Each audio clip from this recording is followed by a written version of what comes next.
Porque, como arcebispo, ele transferia muito padre de paróquia, se verificar, e se fizer um levantamento, vai verificar que ele teve em Santos, teve em Campinas, depois teve em São Paulo, mas de São Paulo ele foi mandado para o interior. Padre Lando de Moura era um homem visionário, ele tinha uma visão além do tempo.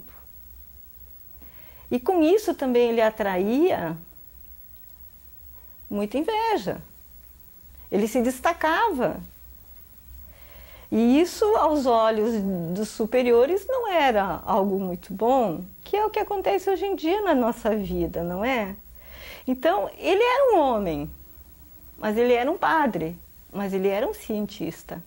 Então, tudo isso era muito difícil para os superiores da igreja aceitarem. Então, locomoviam ele de uma paróquia a outra para que ele não criasse raízes. Se a gente for estudar a vida dele, a gente vai vendo que no final ele foi sendo cerceado, foi sendo bloqueado para que fizesse menos pesquisas. Por exemplo, ele morou em lugares depois que nem tinha luz elétrica e isso dificultaria as suas pesquisas, os seus estudos. Mesmo à luz de velas, o padre Landel não parava com as pesquisas para transmitir a voz sem fio. Ele fazia tudo praticamente sozinho, né? Ele tinha que comprar a matéria-prima, tinha que projetar, evidentemente, né, o invento, depois construir as peças, né? Não é como hoje em dia que você encontra peças prontas, você tem que construir peça por peça. Enrolar a bobina é um procedimento muito complexo. O padre Landel não tinha um companheiro de invenção como teve o Graham-Bell. O Graham-Bell trabalhou junto com o Thomas Watson, que era uma pessoa extremamente habilidosa, né, muito mais do que o Graham-Bell, na realização física dos objetos, dos aparelhos, né, e das ligações. Né. Come here, I want you. Mr. Bell. Mr. Bell.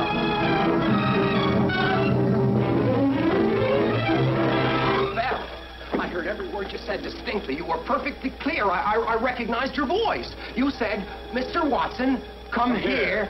I want you.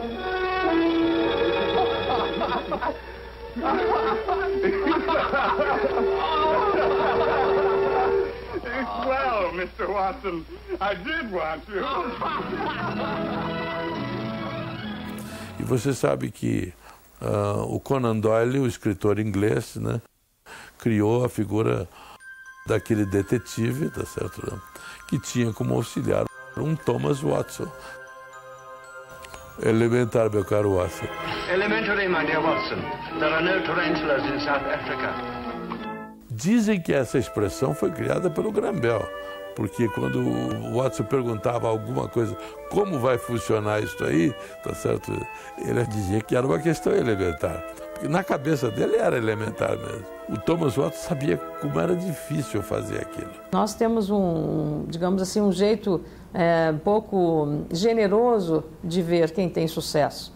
E isso começou na própria ordem da qual ele participava, religiosa, passa a parte civil e parece que a gente gosta mais do que é de fora. Sem apoio, né, institucional do governo, a coisa fica muito mais difícil, né? Além do que, o padre Landel, quer dizer, ele era um padre antes de tudo, né? Ele não era como o Edison nos Estados Unidos ou o Marconi, pessoas com esse espírito empreendedor, né? O que ele era e o que ele valorizava era a sua atividade de sacerdotal e pastoral. E as suas experiências, o seu interesse pela ciência, que era grande, aparecia como uma coisa lateral e era um investimento muito mais pessoal. Ele não estava ligado à universidade, no caso do Marconi, né? Era formado em física em Bolonha, ganhou o prêmio Nobel de física em 1909, também uma pessoa influente, era amigo do Papa. Então esses tinham esse espírito empreendedor, né? Tanto o Edison nos Estados Unidos quanto o Marconi na Itália constituíram grandes empresas, né? Olha para o Thomas Edison. Quantos inventos ele fez nessa área? Que é também a área da física ali correlata. Quantos? Todos patenteados, e ele é nada mais, nada menos do que o fundador dessa multinacional chamada General Electric, que existe até hoje, pô. Foi o Edison que fundou isso.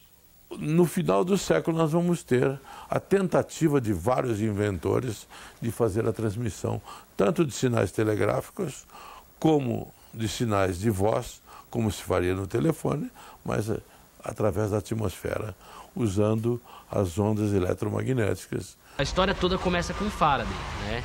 Então, o Faraday, ele começa ele percebe que quando eu passava uma corrente elétrica por um fio, ao redor desse fio, eu criava um campo magnético. Então ele teve essa ideia, olha, então se um campo magnético, se uma corrente elétrica gera um campo magnético, então o contrário também pode ser válido. Então, se eu variar esse campo magnético, eu vou criar uma corrente elétrica. Outros cientistas, outros físicos que já tinham estudado sobre eletricidade. Então você tinha Ohm, Ampère, vários outros estudaram já eletricidade. E tinha o estudo do magnetismo separadamente. Então, na verdade, ele juntou esses dois ramos, a eletricidade com o magnetismo. Então virou o eletromagnetismo. Então a gente já está falando de eletromagnetismo. Isso nós teríamos que voltar a 1864. Quando um físico escocês de nome James Clerk Maxwell, ele descobriu a teoria de que ondas eletromagnéticas povoavam o infinito. E se essas ondas fossem controladas, elas poderiam ter uma utilidade muito maior. Maxwell conseguiu comprovar que toda onda eletromagnética, ela caminha com uma velocidade constante, e é a velocidade da luz. Então, essa velocidade da luz, que é de 300 mil quilômetros por segundo aproximadamente, então toda onda eletromagnética, seja ela onda de rádio, luz, micro-ondas, infravermelho, raio-x, todas elas vão caminhar com essa velocidade, vão se propagar com essa velocidade. Só que o Maxwell morreu sem levar a sua teoria para o campo experimental. 20 e poucos anos mais tarde é que surgiu um outro físico, este alemão Heinrich Rudolf Hertz, que começou a descobrir o controle da antena. Hertz na verdade, é uma unidade de frequência. Em física, né, a gente coloca alguns prefixos, né? Por exemplo, quilograma, né, são 1000 gramas. O quilo significa 1000. Né? Então fala quilômetro, né, são 1000 metros. Quilograma, 1000 gramas. O mega representa 1 milhão. Então, quando eu falo 100 MHz, eu estou falando 100 milhões de hertz, ou seja, 100 milhões de ciclos por segundo. Tesla foi o primeiro que, com um controle remoto rudimentar, conseguiu fazer um barquinho, um pequeno barco, num lago, ir para trás e para frente, fazer movimentos. Wireless, sem fios. Então vamos entrar na era da comunicação sem fio. E o aparelho que entrou nessa era foi o telégrafo, né? Do Marconi. Marconi, na Itália, no final do século XVIII, os anos 1890, começou a pensar como é que ele poderia transmitir os sinais de telégrafo sem fio. Tentou através de morros, através de montanhas, onde todos os populares do vilarejo diziam: nada atravessa uma montanha, muito menos os sinais desse maluco. E conseguiu fazer passar. Ajudado pelo irmão, Guglielmo Marconi fazia as experiências no jardim da casa dos pais dele, na cidade de Bolonha. A comunicação sem fio só veio no finalzinho do século XIX, né, que o Marconi fez a sua experiência pioneira em 1895 na Itália. É um pouco discutível se o Landau fez antes ou não, mas não se tem certeza se o Landau fez antes de 1895, né? As suas primeiras experiências. Agora, o fato, digamos que se Marconi, né, tem essa data como telégrafo sem fio, transmissão de sinais à distância, depois aparece o Landau transmitindo não só sinais, mas a voz humana à distância, que era o que se chamava na época de telefonia sem fio, né? Que é o rádio tal qual nós conhecemos. Marconi era uma figura privilegiada. Primeiro era filho de um banqueiro, tinha todos os recursos, mas nem o pai acreditava nele a ponto de financiar as suas pesquisas. E ele então muda-se para a Inglaterra, funda a companhia Rádio Marconi na Inglaterra, tá certo? Com capitais ingleses, ele convenceu alguns investidores e o próprio governo inglês a ajudá-lo, tá certo, nessas pesquisas.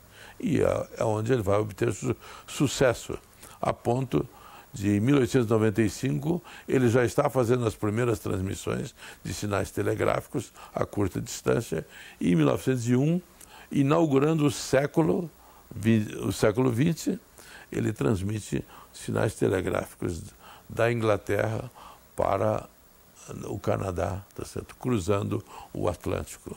Il 12 dicembre 1901 ebbe luogo la prima trasmissione radio attraverso l'Atlantico. Marconi riuscì a collegare la scoperta delle onde elettromagnetiche con apparecchiature come il generatore di righi e il rivelatore di Branly e Lodge. A Pontecchio nel 1895 riuscì a trasmettere un segnale a 1,5 chilometri di distanza. La sua invenzione, rifiutata dal governo italiano, fu invece poi brevettata come telegrafo senza fili in Inghilterra. Foi a primeira transmissão intercontinental de sinais. Daí adiante, Marconi criou e patenteou uma rede universal de transmissão de sinais por telégrafo. E eu não estou falando aí da voz humana, eu estou falando só de sinais. Wireless, sem fios. O Marconi foi mais rápido. Obviamente, Marconi tinha o apoio de uma nação que, nestes idos, nesses princípios dos anos 900, né, tinha maior reconhecimento. Foi só isso. O que London Monroe perdeu exatamente para o poder econômico. Na época, London Monroe perdeu para uma potência econômica e uma potência cultural. Demonstração realizada por Marconi do seu sistema de transmissão sem fio na planície de Salisbury, na Inglaterra, em meio ao ceticismo de oficiais das Forças Armadas e funcionários dos Correios.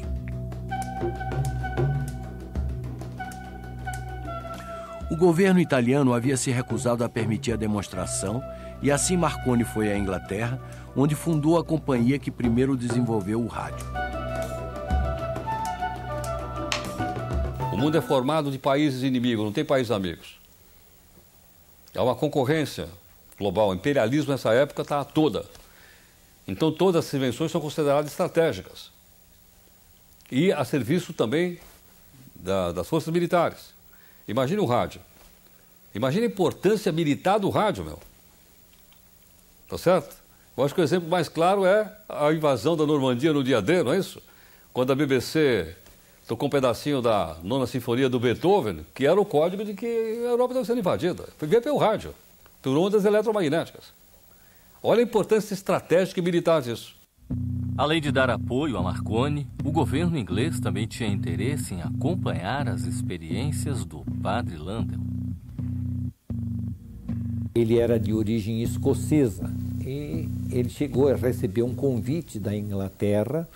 Eles financiariam tudo desde que ele assumisse a sua naturalidade do país de onde ele era oriundo, né, da Escócia, e a Inglaterra então seria o país que teria como o seu filho o inventor da radiodifusão no mundo.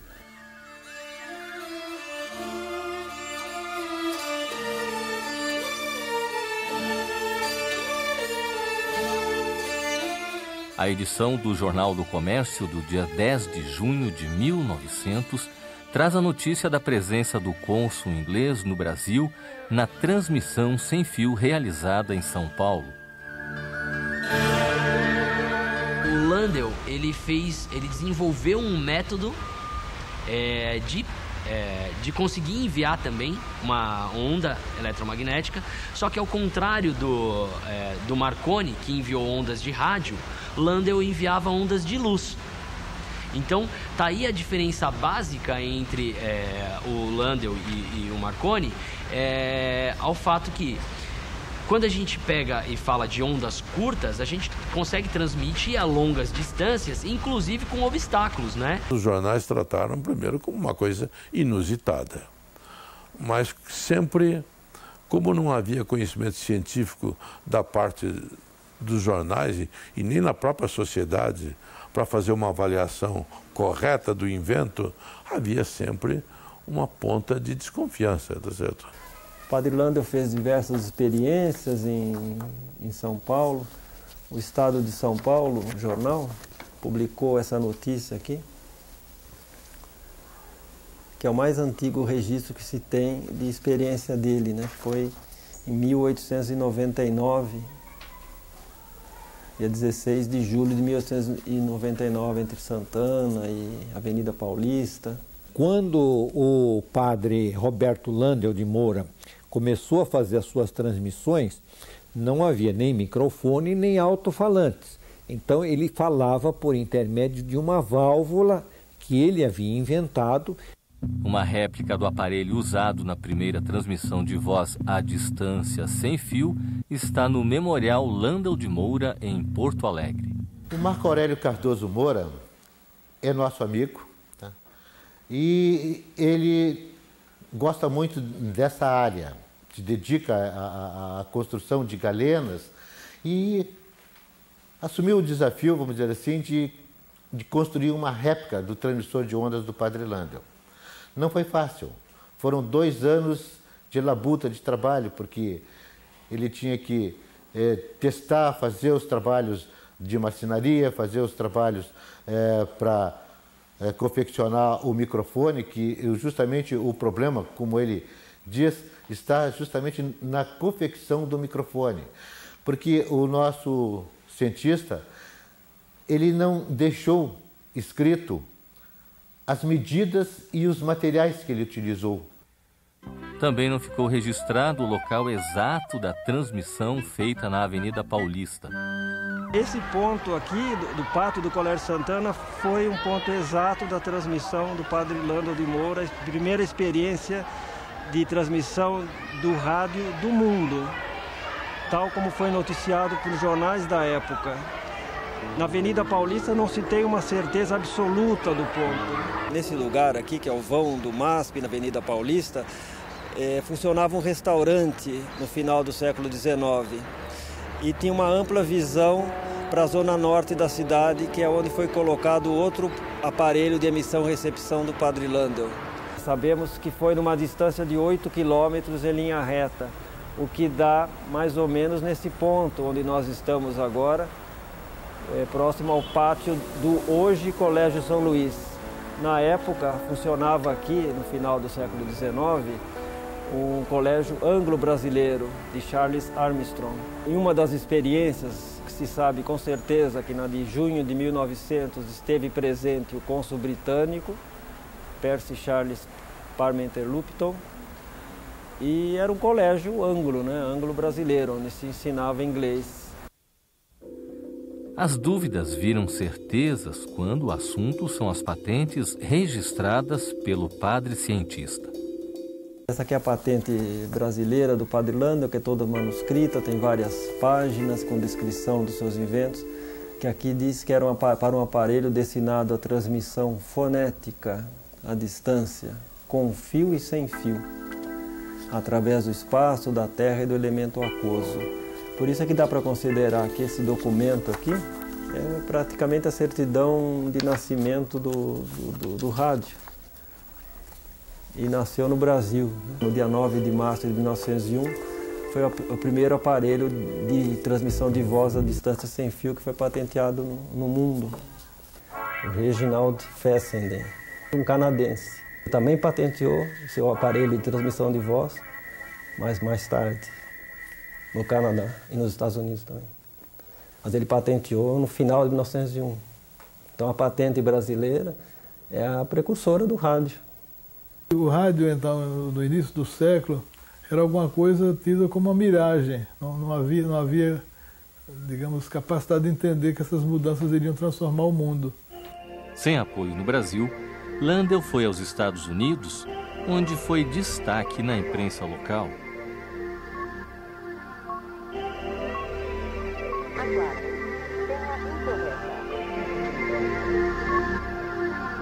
Nos Estados Unidos, veja bem, ele foi obrigado a reconstruir os aparelhos para poder obter as patentes. Então ele foi para, com a intenção de ficar 6 meses, ele ficou 3 anos. Demorou tanto tempo lá nos Estados Unidos em decorrência que ele era um fumante inveterado. Então ele tinha sérios problemas de pulmão. Então, volta e meia, ele tinha que pedir licença para o Departamento de Patentes para fazer o seu tratamento de saúde em Cuba. O Departamento de Patentes dos Estados Unidos, um dos mais famosos do mundo, era extremamente exigente. Ele é o pioneiro brasileiro a ter inventos patenteados no exterior. Diante da repercussão nos Estados Unidos, Landel volta ao Brasil, mas sofre grande decepção. Pediu 2 navios da Marinha para o governo Rodrigues Alves, por volta de 1905, e foi negado. A experiência não foi realizada, o Brasil deixou de ser o país pioneiro no uso da radiodifusão, deixou de ter um dos seus filhos como um dos seus inventores. Mas foi considerado um maluco porque ele achou que ele teria dito para um oficial do governo que qualquer distância podiam ser colocados navios fora da Baía da Guanabara, em alto mar, e que isso naquele momento, que no futuro as comunicações se desenvolveriam a tal ponto que até as comunicações interplanetárias seriam possíveis. Ele estava certo, porque ele falou, aconteceu, né? Décadas e décadas depois aconteceu. Já no caso do Marconi, na Itália, em 1902, o governo colocou à sua disposição toda a frota, né, para ele fazer suas experiências, já que o governo recusou. Landel pediu apoio da Assembleia Legislativa do Estado de São Paulo. No final de 1906, ele apresentou uma petição que foi lida na Assembleia Legislativa do Estado de São Paulo. Essa petição foi lida em plenário, foi analisada e meses depois foi arquivada. Ele estava solicitando recursos para industrialização do rádio. Ou seja, seria uma coisa, ainda nessa data, né, pioneira no mundo. Porque a radiodifusão só começou a se desenvolver depois de 1910. Estamos falando de 1906, 1907. Né? Padre Landel volta-se para as atividades paroquiais, chega a Caconde, onde inaugura a Igreja Nossa Senhora Aparecida. Passa por Botucatu e vai para Mogi das Cruzes, onde descobre o perianto.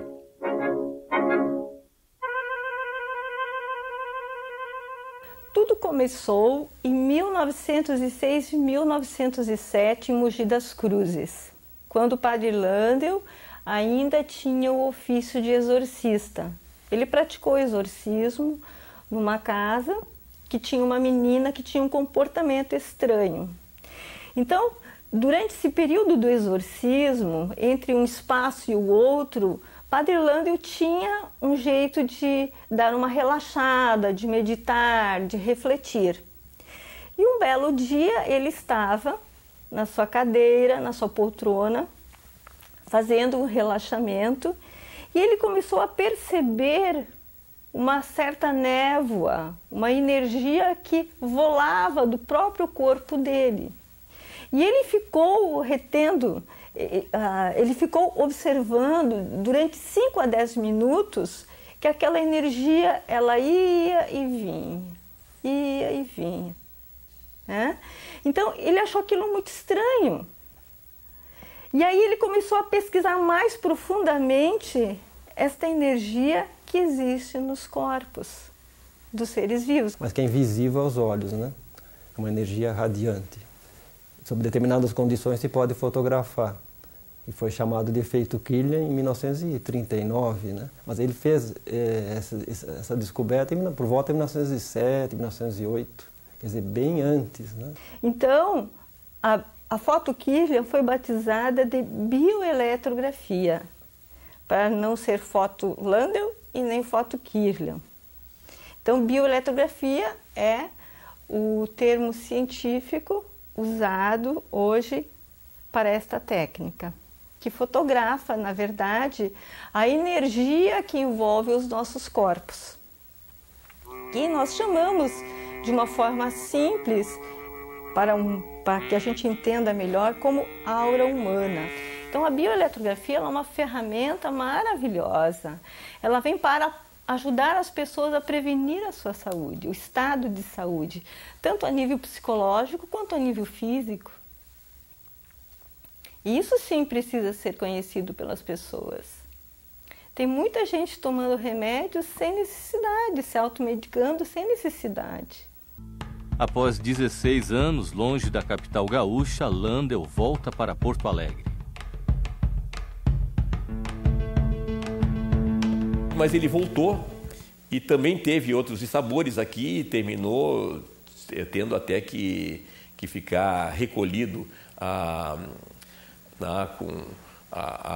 não poder se manifestar a respeito dos inventos e dos trabalhos que ele realizava.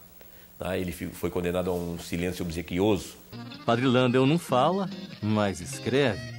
Nesta caderneta que está no Memorial Landel de Moura, estão anotações sobre as pesquisas.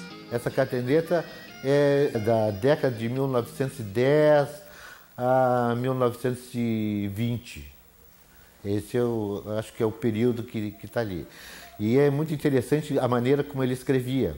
Porque ele começava escrevendo, às vezes, algumas matérias, e daqui a pouquinho ele começava em português, daqui a pouquinho ele passava para o inglês, daqui a pouquinho ele escrevia em latim, e que complicava bastante para se decifrar o que estava escrito nesses documentos dele, nessas cadernetas. E também ele virava a caderneta, de repente, e começava a escrever o contrário. E é interessante, porque ele é uma pessoa, é um polímata, né? Quer dizer, uma pessoa que tem interesse em vários campos, né? Além da física e química, que contribuíram mais diretamente, acho, para os seus desenvolvimentos e os seus experimentos. Ele tem interesse pela medicina, biologia, parapsicologia. Landel escreve até sobre tratamento de cárie dentária. Outra coisa que ele gostava muito era de música. Então ele ia ao cinema. Ele ia para o Cinema Central, que ficava também na Rua da Praia, e ele se sentava na sala de espera do cinema, e ali ele permanecia escutando a música que ficava tocando enquanto estava passando na tela o filme. Eram conjuntos, né, musicais, pequenas orquestras, que na época o cinema não tinha áudio, né? Então ficavam tocando lá e ele ficava escutando a música ali na sala de espera. O cinema serviu de inspiração para o estudo da transmissão da voz e imagem. Em 1913, Landel cria o termo televisão e descreve o conceito do novo veículo de comunicação. Ele foi longe, né? Foi longe em muitas áreas, principalmente nessa área de telecomunicações, foi longe demais. Nós não temos como negar os fatos. Agora, as injustiças em relação a esse tempo todo, ela existe, é só a gente olhar. E não venham me dizer, ninguém venha me dizer que ele não foi perseguido. Os papéis do Landel de Moura aqui no Instituto só puderam ser postos à disposição do público depois que o Monsenhor Ibalém faleceu. O Monsenhor Ibalém era o secretário, da arquidiocese, e era o responsável pelo arquivo da arquidiocese, e era um membro do Instituto que tinha uma influência muito grande aqui. A imagem verdadeira é essa, ele não teve apoio. Porque se ele tivesse tido apoio, nós não estaríamos aqui hoje tentando mostrar quem é Roberto Landel de Moura. Para quê? Ele foi um grande batalhador, assim, um guerreiro mesmo nessa área, além de ter um talento incomum. Né? Teve um talento raro, assim, por ter feito tantas coisas nas condições que ele teve e não foi reconhecido, né? Essa é uma coisa que deve ter magoado muito ele, né? Então retiraram tudo que ele tinha. e ele morreu de tuberculose. A linguagem emocional da tuberculose é tristeza, né? Porque a gente tem uma linguagem vibracional, a gente tem de cada doença. E a tuberculose,